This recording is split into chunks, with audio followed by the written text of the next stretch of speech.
वैदिक पर्सपेक्टिव के इस YouTube चैनल को सब्सक्राइब करें, वीडियो को लाइक व शेयर करें। ओम क्व त्रिचक्र त्रिव्रतः रथस्य क्व त्रयः बन्धुरः ये सनीडाः कदा योगः वाजिनः राशुभस्य येन यज्ञं न सत्या उपयाथः। किसमें तीन चक्र तीन व्यवहार करने वाले रथ का किसमें है, तीन बंधु जो सनीड हैं, कब योग धर्म योद्धा का वेग पूर्वक शब्द करने वाले जिस यज्ञ को असत्य नहीं है उपगमन करो। यह जो मंत्र लिया गया यह ऋग्वेद के प्रथम मंडल के 34वें सूक्त का यह 9वां मंत्र है और इसमें हमें तीन आचरण स्तंभों से प्रशिक्षित होते हुए हमारे जीवन को सफल बनाना है और वही हमें अपना जो जीवन उद्देश्य है क्रमंतो विश्वमार्यम वह पूरा करना है। हमें इसी रथ के माध्यम से यहीं से धर्म यात्रा हमारी शुरू होती है। तो यह हमारा तृतीय फुटनोट यहां पर हुआ। अगला फुटनोट यहां पर बताया गया है, क्या कहा गया है, किसमें है तीन बंधु जो सनीड हैं। इसी नवम मंत्र का मंत्रांश है कि किसमें है तीन बंधु जो सनीड हैं। मंत्रांश में क्या कहा गया है, क्वा त्रयः बंधुरः ये सनीडाः। इसकी व्याख्या की गई है, इसको हम पढ़ें समझें। त्रिसप्त अर्थात तीन आधार स्तंभ, तीन आचरण स्तंभ और जीवन लक्ष्य। क्रवणंतो विश्वमार्यम, ये तीन बंधु एक ही शरीर में रहते हैं, मानो वह एक नीड अर्थात घोंसला हो और ये तीन बंधु उसमें निवास करते हों।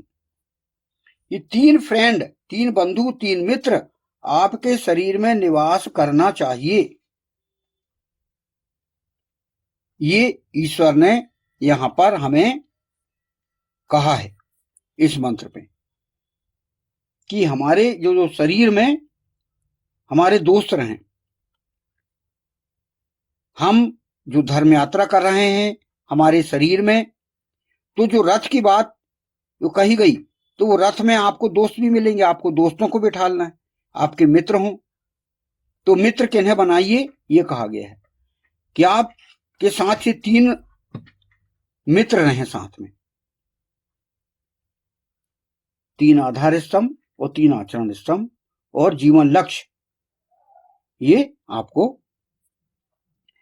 इन्हीं मंत्रों में कई बार बताया गया है कि ये आपके तीन बंधु होना चाहिए। मंत्र में ही जो बताया गया है उसको हम समझें। तो स्पष्ट करता है ये मंत्र कि व्यक्ति को त्रिसप्त की सातों मर्यादाओं का पालन यथाविधि करना होगा। तो ये सातों मर्यादाओं का पालन हमें करना होगा, तभी हमारा जो रथ है वह सही चलेगा। मतलब आपको नियंत्रित होकर चलना है, मर्यादाएं हैं, कुछ शर्तें हैं और आपके दोस्त हैं। ये तीन तीन मतलब तीन आधार स्तंभ, तीन आचरण स्तंभ और एक जीवन उद्देश्य, ये कुल मिला के 7 आपके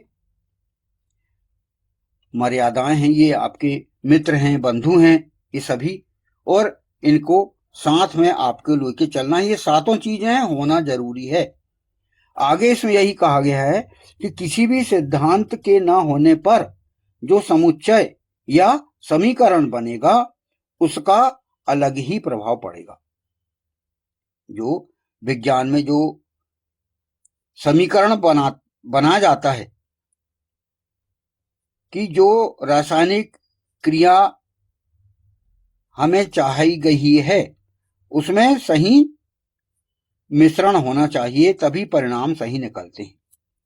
तो यहां पर ईश्वर ने, ईशान परम परमात्मा ने हमें यह बताया गया है कि आपके ये जो समुच्चय हैं वो सातों रहना जरूरी है। और जब तक ये सातों नहीं होंगे, अर्थात वेद त्रिसप्त में से सातों सिद्धांतों के एक साथ पालन की व्यवस्था प्रस्तावित करता है। आपके शरीर में, आपके साथ ये सातों चलना चाहिए। आपके जीवन में सातों चीजों का समावेश रहना चाहिए। ये समुच्चय हमारा पूर्ण होना चाहिए। और ये कहा गया है कि शरीर में एक घोंसला, ये हमारा शरीर एक घोंसला है। अब घोंसला क्या है? तो यहां मंत्रार्थ में क्या कहा गया है कि किसमें है? तीन बंधु जो सनीड है, अर्थात उसमें कहा गया शरीर में रहते हैं मानो वह शरीर एक नीड अर्थात घोंसला हो। कौन रहते हैं? तीन बंधु जिसमें निवास करते हैं। अब यहां पर सनीडाह की बात कही। सनीड अर्थात घोंसला। तो घोंसला शब्द जो आया है, क्या होता है घोंसला? घोंसला जो होता है वह एक पेड़ होता है और उस पेड़ में घोंसले बने रहते हैं और हमारे शरीर को एक घोंसला कहा गया है। तो कुछ प्रतीक बताए गए हैं।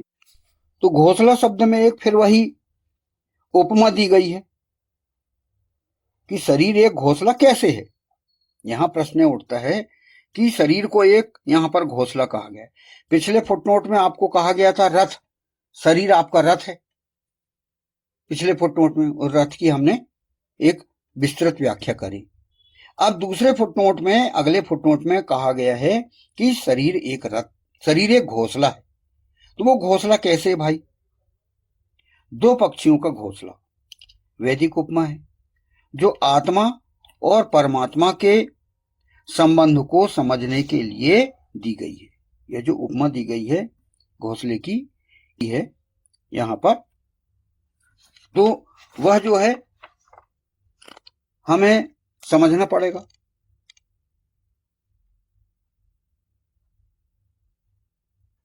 मूल मंत्र में क्या कहा गया है?